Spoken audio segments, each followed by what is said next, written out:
अस्सलामुअलैकुम नाजरीन हजरात, चैनल को अभी सब्सक्राइब नहीं किया है तो चैनल को सब्सक्राइब कर लीजिए, साथ में बेल आइकन ज़रूर दबा दीजिए ताकि आने वाली वीडियो की नोटिफिकेशन आपको मिलती रहे। हैं, अपने दिलो दिमाग को मुनव्वर व मुजल्ला करके उठें और साथ ही साथ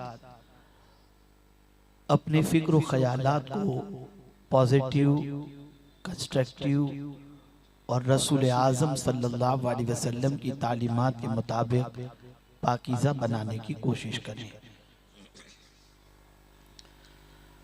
इस वक्त पूरी दुनिया का मुसलमान सुकून का मुतलाशी है।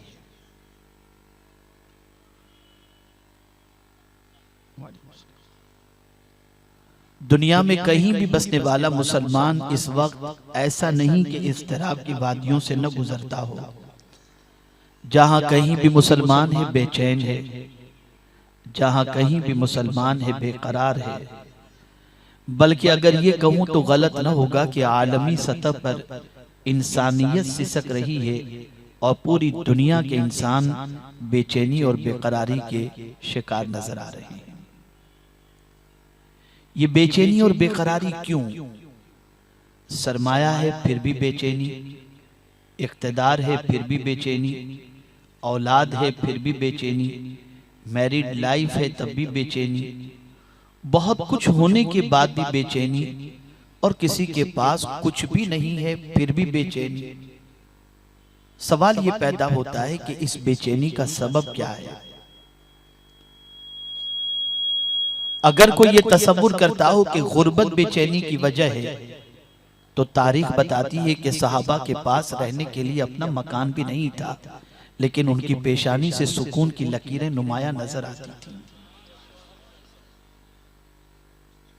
तकालीफ अगर देखी जाएं तो मक्का मुकर्रमा से हिजरत फरमाकर हबशा और फिर हबशा से वापस होकर मक्का और फिर मक्का से मदीने मुनव्वरा हिजरत करते वक्त जो सहाबा की जिंदगी थी, दुनिया उसको जानती है और दुनिया उससे बेखबर नहीं, लेकिन फिर भी पेशानी पर सुकून नुमाया था और चेहरे से सुकून जाहिर हो रहा था।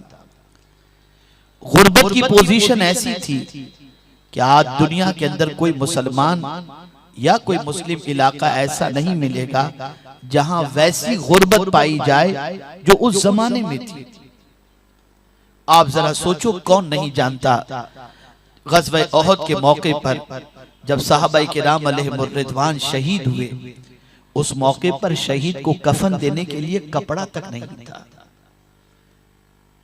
एक चादर अगर ऊपर का हिस्सा ढांक दिया जाए तो नीचे का हिस्सा खुला रहता था, और नीचे के हिस्से को ढांक दिया जाए तो ऊपर का हिस्सा खुला रहता था। आकाए करीम सल्लल्लाहु अलैहि वसल्लम ने बाकी हिस्से पर अज़खरगाज़ जो है वो डालने का हुक्म अता फरमाया। आज दुनिया में शायद ही कोई मुस्लिम इलाका ऐसा होगा जहां पर मरने वाले के लिए कफन का इंतजाम न हो सकता हो। हर जगह कफन है, लेकिन कुर्बान जाइए, उस जमाने में कफन का सामान भी न था, लेकिन उन सहाबा की अजमतों का आलम यह था, जहां चले जाते थे ईवाने बातिल में जलजला पैदा हो जाता था। गुर्बत थी, इत्मीनान था। जो लोग ये तसव्वुर करते हैं कि दौलत इत्मीनान का जरिया है, जो लोग ये तसव्वुर करते हैं कि सरमाया इत्मीनान का जरिया है, जो लोग ये तसव्वुर करते हैं कि आलीशान महल्लात इत्मीनान का जरिया है, जो लोग ये तसव्वुर करते हैं कि लंबी कारें सुकून का सबब है, मैं यकीन के साथ कह सकता हूं, जिसके पास जितनी ज्यादा दौलत है बेचैन उतना ही वो ज्यादा नजर आएगा। शायद उसे नींद की गोली लेकर सोना पड़ता हो, लेकिन फुटपाथ पर बसने वाले इंसान के पास न मकान है, न एयर कंडीशन है, न आलीशान महल है, न नर्म गद्दे हैं, लेकिन आप हजारा ऐसे इंसानों को बंबई की सरजमीन पर फुटपाथ पर मजे लेकर सोते हुए देखेंगे कि आपको उनके सोने पर रश्क आता होगा कि इन्हें नींद कैसे आ जाती है। शोर हो रहा है फिर भी नींद आ रही है, पंखा नहीं है फिर भी नींद आ रही है, बच्चे खेल रहे हैं फिर भी नींद आ रही है, नर्म गद्दा नहीं फिर भी नींद आ रही है, तपिश मौजूद है फिर भी नींद आ रही है। तो हमें अपनी सोच की इस्लाह करनी पड़ेगी कि आखिर सुकून है किसमें, इत्मीनान है किसमें। बहुत मुख्तसर से जुमले में आपकी सोच को करेक्ट कर दूं, इस बात को जहन में महफूज कर लें। जब भी कोई काम अल्लाह की रजा के लिए, अल्लाह और उसके रसूल के फरमान के मुताबिक किया जाए, दिल को सुकून मिल जाता है। और जब भी कोई काम अल्लाह अज़्ज़ा व जल्ल और उसके रसूल को नाराज करने वाला किया जाए, तबीयत में बेचैनी पैदा हो जाती है। तबीयत में सुकून नेकी की वजह से है, कल्ब का इत्मीनान नेकी की वजह से है, कल्ब की तस्कीन का सामान अल्लाह और उसके रसूल की इताअत की वजह से है। मेरे प्यारे आका सल्लल्लाहु तआला अलैहि वसल्लम के प्यारे दीवानों, दुनिया में जब भी कोई इंसान नेकी करता है उसके कल्ब को सुकून नसीब हो जाता है।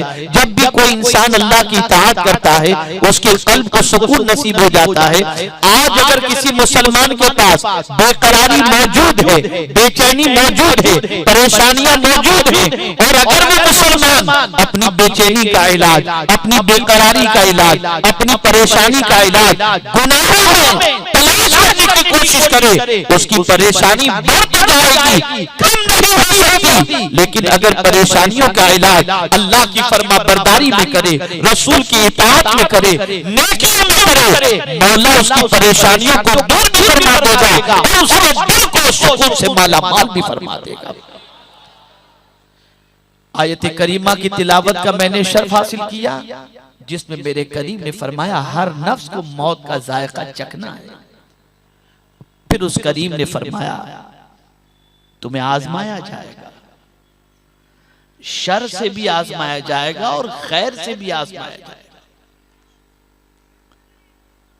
शर क्या है, खैर क्या है?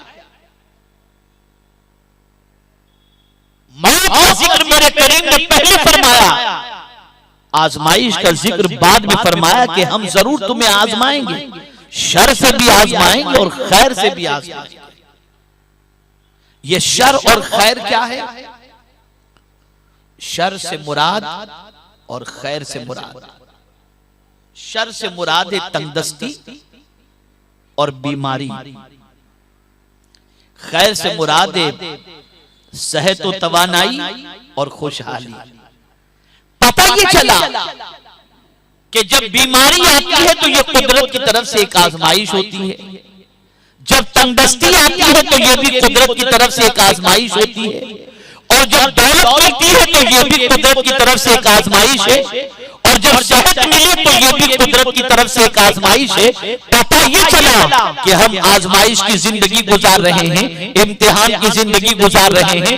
मौला अपने बंदों को जो जिंदगी अता फरमाई है, उस जिंदगी के अंदर परवरदिगार कभी परेशानियां देकर आजमाता है। जरा देखो तो सही कि मेरे बंदे को मैंने परेशानी दी है, इस परेशानी में मेरा बंदा क्या करता है? कहीं मुझसे नाराज तो नहीं हो जाता, कहीं मुझसे रूठ तो नहीं जाता, कहीं मुझसे तोड़ के दौलत हासिल करने के सिलसिले में जिद्दोजहद करना छोड़ नहीं देता। आखिर जब मुसीबत आती है तो ये करता क्या है? अल्लाह अल्लाह। मैंने जब कुरान मुकद्दस की एक आयत करीमा की तिलावत और जब उसकी तफसीर पढ़ी तो मेरी आंख दंग रह गई। अल्लाह अकबर। परवरदिगार ने इस उम्मत को मुसीबत के वक्त के लिए एक ऐसा कलिमा अता फरमाया, एक ऐसा जुमला अता फरमाया कि अल्लाह अकबर, हम इस उम्मत के लिए ये जो कलमा है, ये जो जुमला है, इससे पहले ऐसा जुमला किसी उम्मत को अल्लाह ने नहीं अता फरमाया। और वो जुमला कौन सा है? मुसीबत आए तो पढ़ो इन्ना लिल्लाहि व इन्ना इलैहि राजिऊन, तकलीफ आए तो पढ़ो इन्ना लिल्लाहि व इन्ना इलैहि राजिऊन। ये नहीं कि जब बच्चे का इंतकाल हो जाए तो पढ़ो इन्ना लिल्लाहि व इन्ना इलैहि राजिऊन। नहीं, तुम इन्ना लिल्लाहि व इन्ना इलैहि राजिऊन पढ़ो। मुफस्सिरीन फरमाते हैं हजरत याकूब अलैहिस्सलाम पर जो अपने बेटे की जुदाई के हवाले से मुसीबत आई थी, लेकिन हजरत याकूब को भी अल्लाह ने ये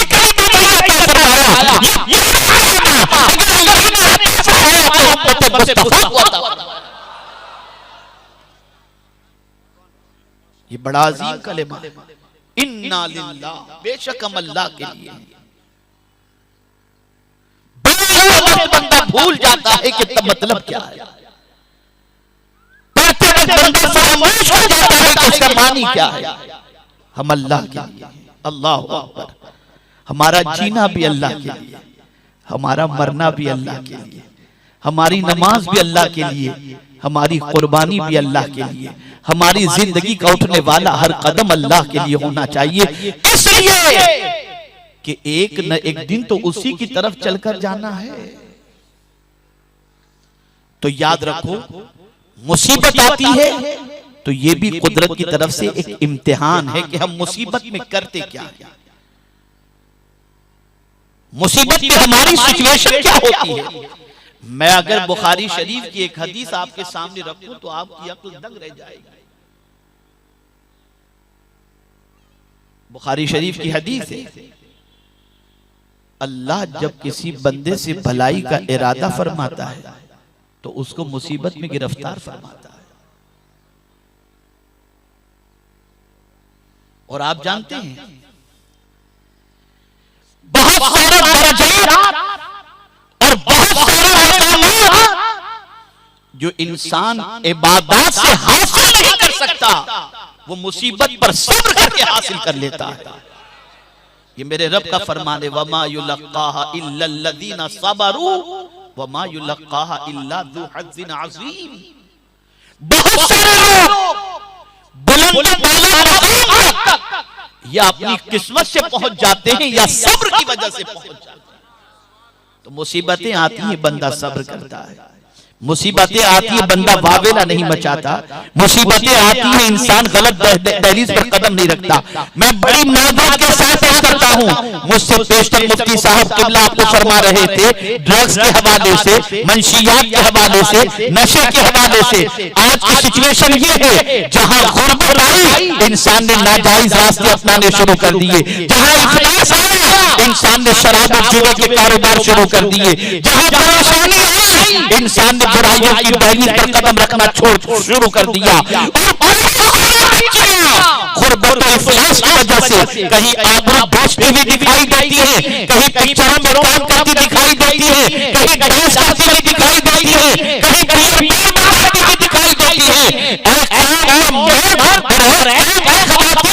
मुसीबतें आए, तुम अपने गुजारे को सब्र के साथ कर लो, बहुत कसर के साथ कर लो, कनाअत के साथ कर लो। अल्लाह जल्ल की बारगाह के अंदर भीख मांग करके सब्र और कनाअत के साथ हलाल की तरफ तवज्जो जिंदगी गुजारो। इसलिए कि अगर किसी ने अपने हलक के नीचे हराम के लुक़मे को उतारा, अल्लाहु अकबर, आक़ाए करीम सल्लल्लाहु अलैहि वसल्लम के फरमान की रोशनी के अंदर उस हराम के लुक़मे से जो वो जहन्नम के अंदर दाखिल किया जाएगा। मुसीबत, कभी इंसान ये कहता है मैं नमाज पढ़ता हूं फिर भी मुझ पर मुसीबत।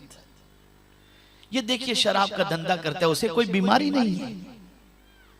मैं आपसे पूछना चाहता हूं, आप और हम तो फिर भी गुनहगार हैं, अंबिया तो मासूम, सहाबा ताबेईन गुनाहों से महफूज। लेकिन मुझे एक वली, एक सहाबी या एक नबी ऐसा मुझे बता दो जो इम्तिहान की वादियों से न गुजरा हो। लेकिन आप देखें मसाइल के पहाड़, लेकिन उसके बावजूद रब की इताअत न छूटी, रब की फरमा बरदारी न छूटी, गुनाहों की दहलीज पर नहीं गए। एक बड़ी प्यारी बात मैं आपको बता दूं, मर्द हजरात खास तौर पर समाअत फरमाएं, जब मुसीबत आती है तो आज के इंसान नमाज भी छोड़ देते हैं। मुसीबत आती है औलिया के आस्थाने पे जाना भी छोड़ देते हैं। मुसीबत आती है तो कहते हैं यार बहुत टेंशन है, एक के ऊपर एक सिगरेट पीना शुरू कर देते हैं, कोई शराब पीने चला जाता है, कोई ड्रग्स इस्तेमाल करने चला जाता है, कोई दरिया किनारे चला जाता है, या थोड़ा सा रिलैक्स के लिए मैं टेंशन दूर करने के लिए वहां पर जा रहा हूं। ये तुम्हारा अपना तरीका है, ये तुम्हारा अपना सिस्टम है, ये तुम्हारी अपनी सोच है। लेकिन अगर तुम्हें टेंशन हो, तुम्हें टेंशन दूर करते हो, तो कहीं किसी और को देखने की जरूरत नहीं, मकीने गुंबदे खतरा से पूछो, रसूल गिरामी वक़ार से पूछो, आका हमें ये बताएं, हम टेंशन में हो तो क्या करें। मेरे आका सल्लल्लाहु अलैहि वसल्लम ने फरमाया, जब तुम पर बेचैनी गालिब हो, जब तुम बेचैनी के शिकार हो जाओ, जब तुम बेइत्मीनानी के शिकार हो जाओ, इस तरह की कैफियत से दो चार हो जाओ, बेकरार हो जाओ, तो तुम एक काम करो, घर से वुजू करके निकलो, अल्लाह के घर की तरफ मस्जिद में चले जाओ, और अगर वहां दरसे कुरान हो रहा हो तो वहां दरसे कुरान में बैठ जाओ। तुम दरसे कुरान में बैठोगे, अल्लाह तुम्हारे सीने पर सुकून नाज़िल फरमा देगा। और अगर किसी मस्जिद में दरसे कुरान नहीं होता तो मेरे आका सल्लल्लाहु अलैहि वसल्लम ने फरमाया, वुजू करो, मस्जिद में जाओ, अल्लाह की खोलो, आसमान से तुम्हारे सीने पर सुकून नाज़िल हो जाएगा। ये है बेचैनी का इलाज, ये है बेकरारी का इलाज, ये है परेशानी का इलाज। बेचैनी का इलाज शराब में नहीं, परेशानी का इलाज ड्रग्स के अंदर नहीं, परेशानी का इलाज सिगार के अंदर नहीं, परेशानी का इलाज म्यूजिक के अंदर नहीं, परेशानी का इलाज नाच गाने के अंदर नहीं। मेरे प्यारे आका सल्लल्लाहु तआला अलैहि वसल्लम के प्यारे दीवानों, अल्लाह ने परेशानी का इलाज इसमें रखा है।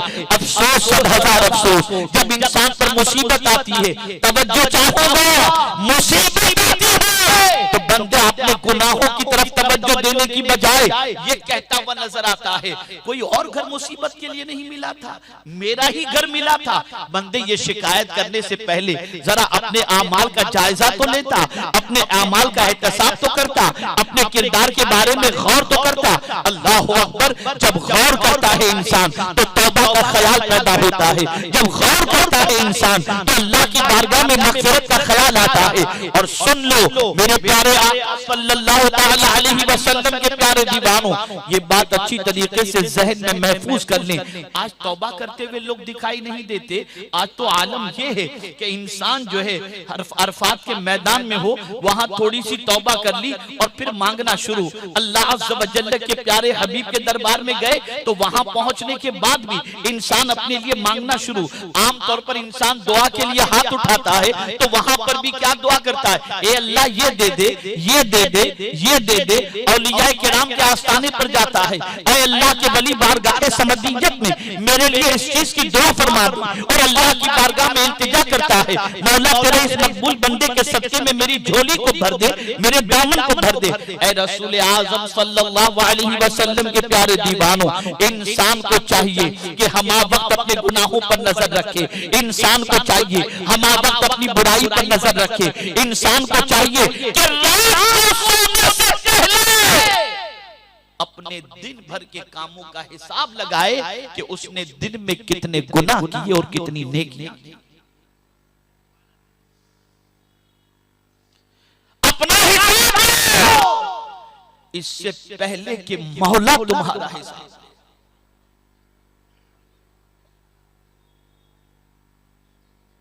इंसान की सोच और बिलखुसूस मुसलमान की सोच इतनी परागंदा हो गई कि गैरों की सोच को मुसलमानों ने अपना लिया और मौत को भूल गए। बस दुनिया दुनिया दुनिया और दुनिया। आप कहेंगे नहीं हम मौत को याद,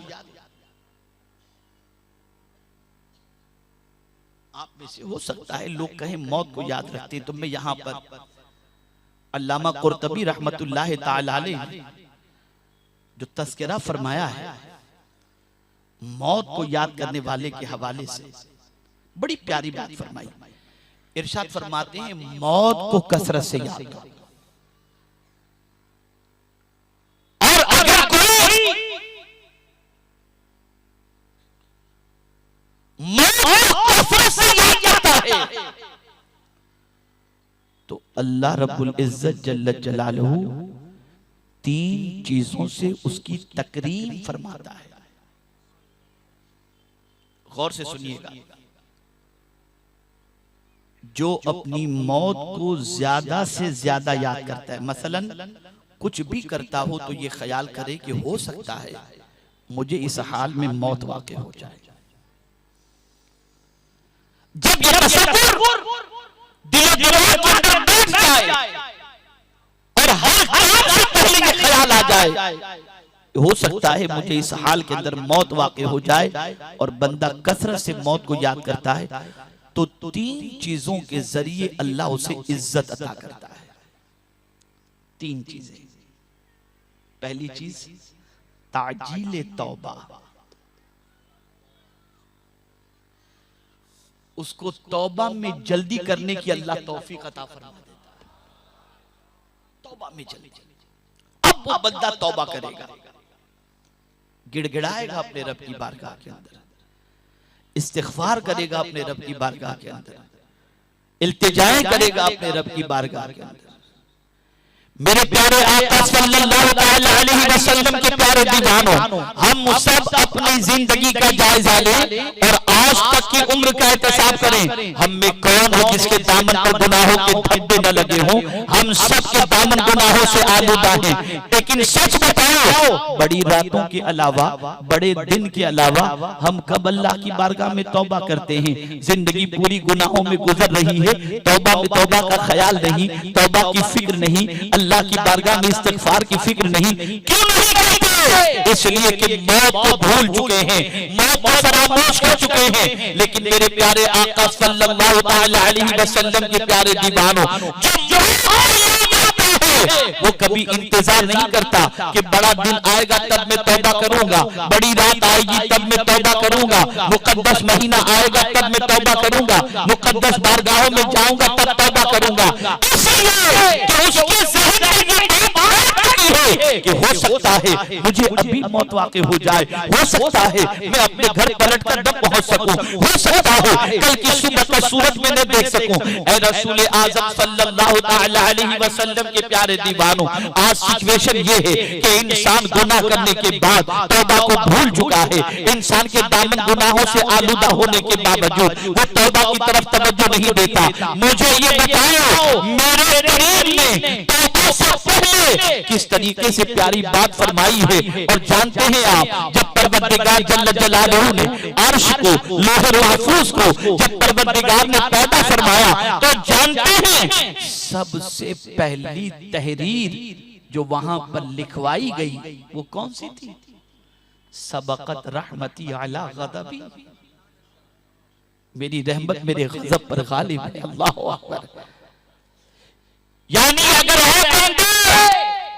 तेरे गुनाह समंदर के कतरों से ज्यादा हैं, दरख्त के पत्तों से ज्यादा हैं, रेत के जर्रे से ज्यादा हैं, तब भी तेरे गुनाह मेरी रहमत से ज्यादा नहीं है। अगर तू तेरे गुनाहों को माफ कर दूंगा। मैं आपको बताऊं, मेरे प्यारे आका सल्लल्लाहु अलैहि वसल्लम के प्यारे दीवानों, तौबा की वजह से इंसान को रोजी भी मिलती है, तौबा की वजह से इंसान को रिस्क भी मिलता है, तौबा की वजह से इंसान को सुकून भी मिलता है। मैं आपको चैलेंज के साथ कहता हूं, गुनाहों की वजह से आज ज़मीन के ऊपर जो और आपको रह कर आपको गुनाह परेशान करते हैं, आपको बेचैन करते हैं, जहां मुसीबत आई ख्याल मेरे इस गुनाह की वजह से है, मेरी इस नाफरमानी की वजह से है, मेरे इस बुरे काम की वजह से है, ज़मीन पर बोझ है, और इस बोझ की वजह से, गुनाह के बोझ की वजह से इंसान तड़पता रहता है, बेचैन रहता है, बेकरार रहता है। अल्लाह अल्लाह, सिस्टम हमारे यहाँ ये नहीं है कि बुध को चर्च में आ जाना और वहाँ जो है पादरी के सामने गुनाह का इकरार कर लेना, तुम्हारे गुनाह माफ कर दिए जाएंगे। नहीं नहीं, न टाइम हमारे यहाँ फिक्स है, न जगह हमारे लिए फिक्स है। मेरे करीम ने तौबा के लिए फरमा दिया, मेरे बंदे रात की तन्हाई में उठ करके तो अपने घर की चार दीवारी ही में सही, कोई देखने वाला हो या ना हो, तू अगर मेरी बारगाह के अंदर सच्ची तौबा कर ले तो मेरे बंदे सुन ले कि तेरी तौबा करने की वजह से मैं तुझसे मोहब्बत करूंगा। इन्नल्लाह युहिब्बुत तव्वाबीन व युहिब्बुल मुतत्तहिरीन। ऐ मेरे प्यारे आका सल्लल्लाहु अलैहि वसल्लम के प्यारे दीवानों, आप जरा सोचो, कुरान कहता है अगर कोई तौबा कर ले तो अल्लाह अज़्ज़ व जल उसे मताए हसन अता फरमाता है। या कौम इस्तगफिरू रब्बकुम, फरमाया गया है मेरी कौम अल्लाह की बारगाह में तौबा करो। और साथ ही फरमाया गया कि अगर तुम इस बारगाह में तौबा करते हो युमत्तिउकुम मताअन हसनन इला अजलिन मुसम्मा। मेरा मौला फरमाता है तुम्हें अच्छी मता दी जाएगी, जिंदगी गुजारने के लिए अच्छी मता दी जाएगी, और ये टेम्पररी नहीं है।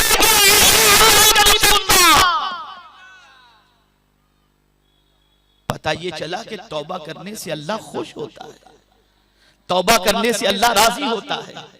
रात को अय्याशी और गंदी पिक्चर देखने वाले बहुत सारे मुसलमानों से मैं एक सवाल पूछना चाहता हूं, क्या जिंदगी में कभी तुम्हारी कोई ऐसी रात भी आई कि तुम सबसे छुपकर, सबसे अलग होकर, एक अलग जगह पर बैठकर, मुसल्ला बिछाकर अल्लाह की बारगाह के अंदर सजदा रेज़ होकर आंसुओं से अपने मुसल्ले को तर करके अपने रब की बारगाह में गिरियोजारी किए हो? शायद किसी को अपनी जिंदगी की कोई ऐसी रात मालूम हो, लेकिन बहुत सारों को अपनी ऐसी रात जरूर मालूम होगी जो रात बुराई में गुजरी होगी, जो रात गंदी पिक्चरों को देखने में गुजरी होगी, जो रात अय्याशियों में गुजरी होगी, जो रात बुराई के दहलीज पर गुजरी होगी, जो रात अल्लाह की नाफरमानी में गुजरी होगी।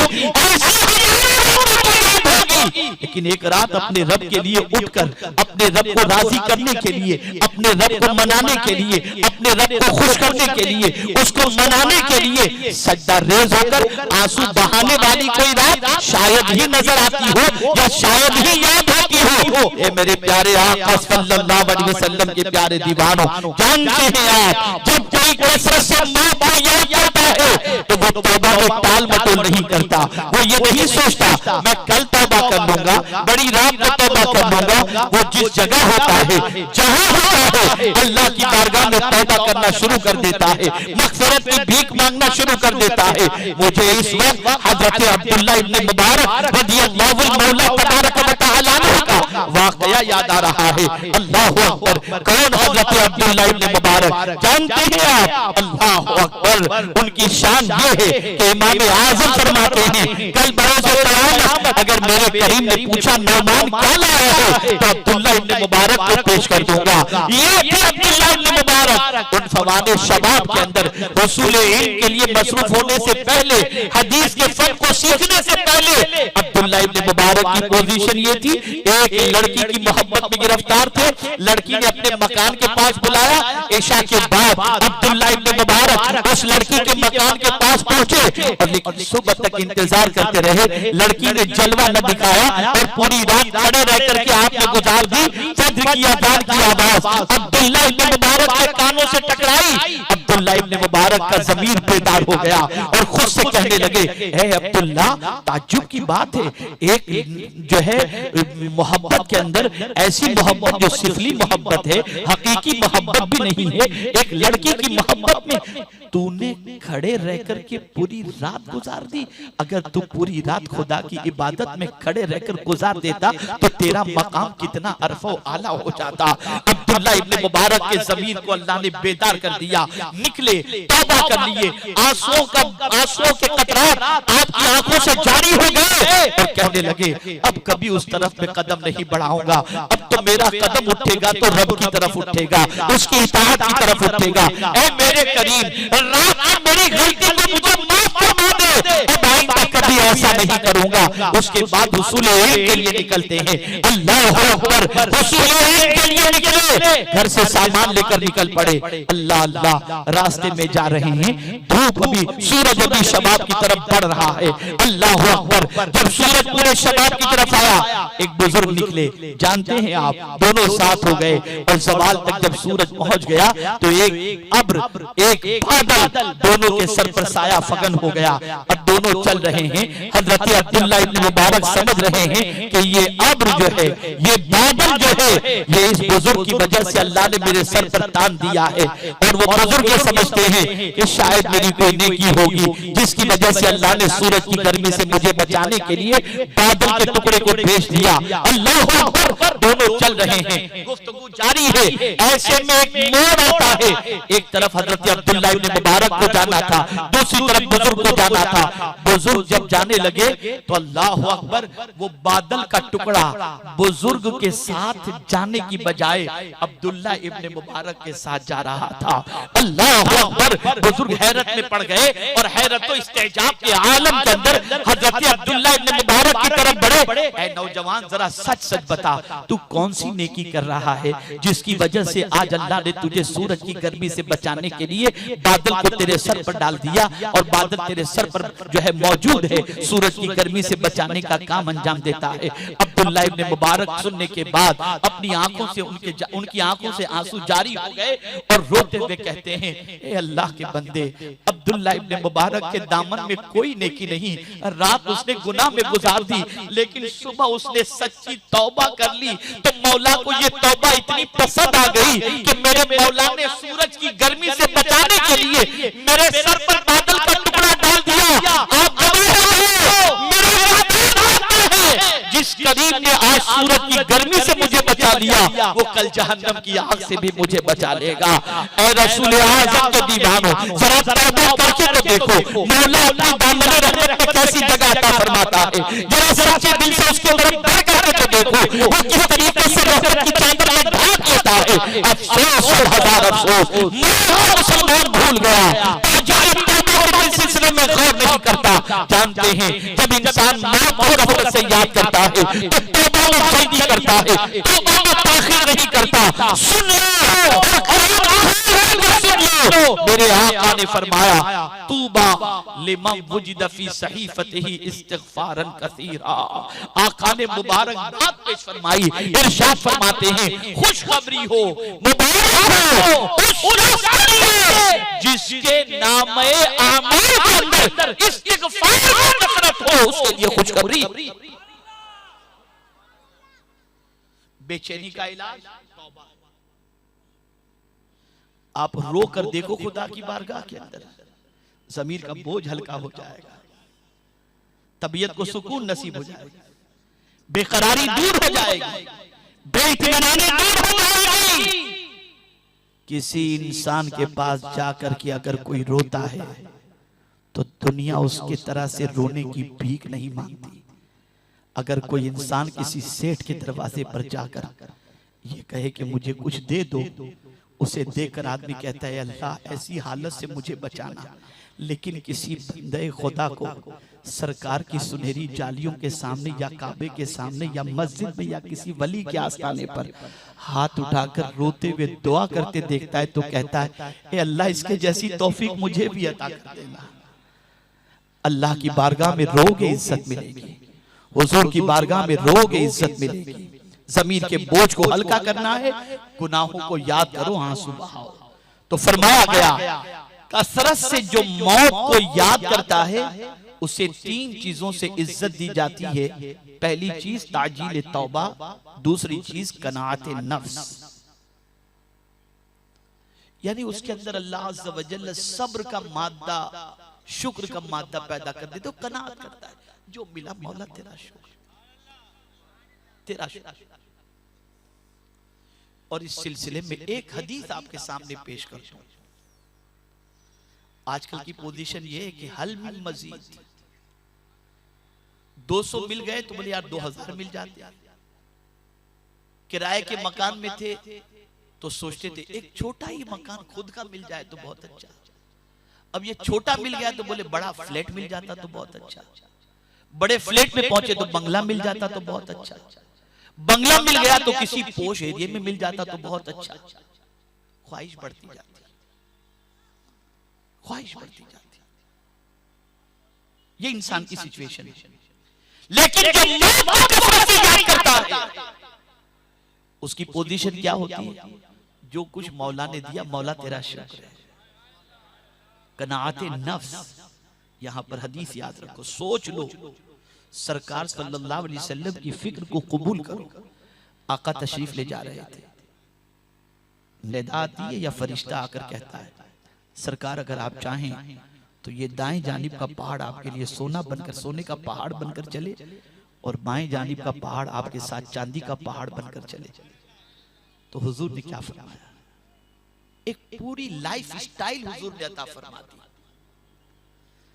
सरकार सल्लल्लाहु अलैहि वसल्लम ने फरमाया, मेरी तो ख्वाहिश बस इतनी ही है कि एक दिन मौला मुझे खाना दे तो मैं शुक्र करूं, एक दिन भूखा रखे तो मैं सब्र करूं। कितनी अजीम सोच हुजूर ने अता फरमा दी। जब वो मुझे खाना अता करे मैं शुक्र बजा लाऊं, जब वो मुझे भूखा रखे मैं सब्र करूं। आप मुझे बताइए, पूरी जिंदगी का फलसफा हुजूर ने दे दिया, जब मिले तो शुक्र करो, न मिले तो सब्र करो। यहां तो शिकायत ही शिकायत, शिकायत ही शिकायत।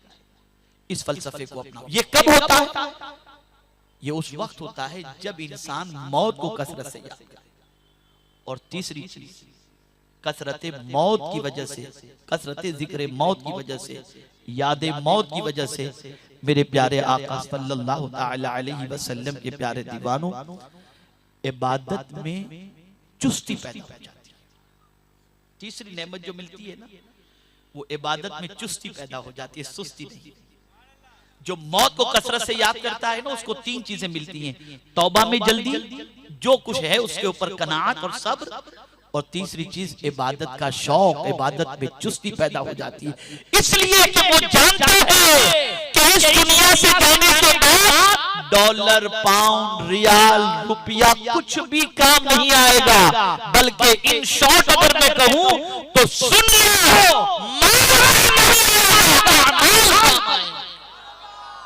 तो फिर उसके अंदर इबादत का शौक पैदा होता है। तो जितने भी प्रॉब्लम्स, अब यहां मैं कंटिन्यूस एक एक बुराई का तस्करा नहीं कर सकता, टाइम मेरा फिनिश हो चुका, बल्कि ओवर हो चुका। मैं सिर्फ इतना आपसे कहूंगा, आज अगर मुसलमान गुनाह में गिरफ्तार है तो मौत को भूलने की वजह से, आज इबादत में सुस्ती है मौत को भूलने की वजह से, आज कनाअत का जज्बा खत्म हो गया मौत को भूलने की वजह से। मौत को हमेशा याद रखो, और कोई ये ना सोचे कि मौत को याद करने से मौत आ जाती है। नहीं, मौत तो उसी वक्त आएगी जब अल्लाह ने लिखी है, उससे पहले नहीं आ सकती। और बड़ा फर्क है हम में और अंबिया किराम में। हमारे पास मौत का फरिश्ता आएगा तो ये नहीं कहेगा कि आपकी इजाजत हो तो आपकी रूह कब्ज कर लूं। हमसे फरिश्ता ये नहीं कहेगा, वो आएगा और रूह कब्ज करके निकल जाएगा। लेकिन कुर्बान जाइए अंबिया की अजमत पर, वहां तो मौत का फरिश्ता आकर पूछता है, आप दुनिया में रहना पसंद करेंगे या मौला की तरफ चलना पसंद करेंगे? ये नबियों की शान है, आप जरा अंदाजा लगाइए। और मुस्तफा जाने रहमत की शान, क्या कहना मेरे आका का, तो जिंदा है वल्लाह, मेरी चश्मे आलम से छुप जाने वाले। मेरे प्यारे आका सल्लल्लाहु अलैहि वसल्लम के प्यारे दीवानों, सुकून चाहिए ना, गुनाह को छोड़, गुनाह को छोड़। देखिए एक चीज मैं आपको बताऊं, सुकून का ताल्लुक दिल से है, सुकून का ताल्लुक दिल से, ये जज्बा दिल में पैदा होता है। इसीलिए आका करीम सल्लल्लाहु अलैहि वसल्लम ने, अगर कोई हाथ से गुनाह करे तो हाथ काला हो जाएगा ये नहीं फरमाया। अगर कोई गुनाह करता है तो उसके दिल पर सियाह नुक्ता, उसके दिल पर पता चला, इधर दिल में बेचैनी पैदा हुई, इधर दिल में बेचैनी पैदा हुई।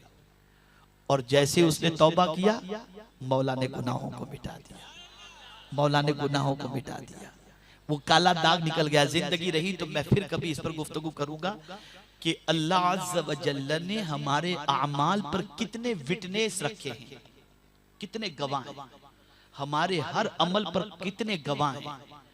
और फिर कल बरोज़े क़यामत परवरदिगार उन गवाहों को कैसे भुला देगा जिन गवाहों ने हमारे गुनाह देखे हैं या लिखे हैं, और किन बुनियाद पर भुला देगा।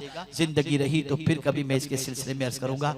लेकिन आप सबसे मैं गुजारिश करता हूं, आज से गुनाह से बचो, बचेंगे इंशाअल्लाह। किसी छोटे गुनाह को छोटा समझ के कभी मत करना, कभी मत करना। और किसी छोटी नेकी को छोटी समझ के कभी मत छोड़ना। किसी बस्ती को खाकस्तर करने के लिए एक चिंगारी कभी काफी हो जाती है, और किसी इंसान की जिंदगी के लिए कभी पानी का एक कतरा भी काफी हो जाता है। तो हो सकता है जिस छोटे गुनाह को इंसान ने छोटा समझ के किया वही गुनाह जहन्नम में जाने का जरिया बन जाए, और जिस छोटी नेकी को उसने छोटी समझ के किया हो सकता है वही छोटी नेकी जन्नत में जाने का जरिया बन जाए। तो नेकी करो, बुराइयों से बचो, और हमेशा ये तसव्वुर ज़हन में रखो, मौत का वक्त हमें नहीं मालूम, कभी भी मौत आ सकती है।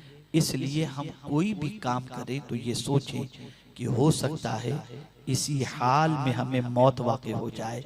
अब अगर कोई शराब के अड्डे पर है, मौत का ख्याल आ जाएगा, जाम छोड़कर फौरन तौबा करके भाग जाएगा। लेकिन अगर मस्जिद में बैठकर तिलावत कर रहा है और मौत का ख्याल आ जाएगा तो कहेगा ऐ अल्लाह ऐसी मौत हमें अच्छी है, मिल जाए तो क्या कहना। तो याद रखें मेरे प्यारे आका सल्लल्लाहु अलैहि वसल्लम के प्यारे दीवानों, नेकियों का ख्याल करें।